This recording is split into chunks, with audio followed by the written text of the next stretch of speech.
Hi, it's Matt Donnelly, senior film writer for Variety. I wanted to give you guys some instant reaction to Leaving Neverland, which is Dan Reed's controversial documentary about two accusers of sexual abuse against Michael Jackson. A lot of runway for this film. Angry fans have been mobbing sponsors in the festival with threats demanding they pull the documentary. There have been threats to the accusers who have come forward, including Wade Robson, who's a famous choreographer who has worked with people like Britney Spears and NSYNC. But finally today, the film did premiere. It's 4 hours long. It went up at 9 o'clock in the morning, and Park City Police expected a ton of police presence. There were about 2 protesters, and the film is devastating. Just before the 4-hour film started, festival director John Cooper addressed the audience and said that healthcare providers provided by the state of Utah were on hand for counseling or any care that might be needed by audience members who were upset by a graphic, explicit depiction of sexual abuse against underage boys.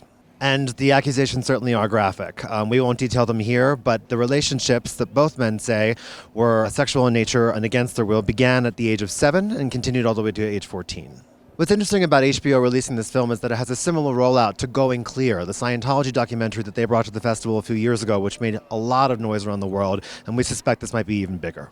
What's different about this documentary that you might not have seen in other cases is that it really explores the familial trauma this creates for each individual boy. These boys were promised the world, including career help, and their families are compensated and flown all around the world when they were in favor with Jackson, or so they say.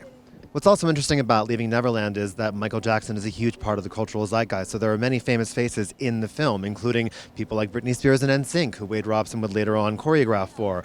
Huge fans of Michael at the height of his stardom, which included George Lucas, Steven Spielberg, Harrison Ford, Princess Di, and Prince Charles. So it's a lot of familiar faces, including some pretty interesting moments that featured Matt Lauer reporting on the Jackson scandal.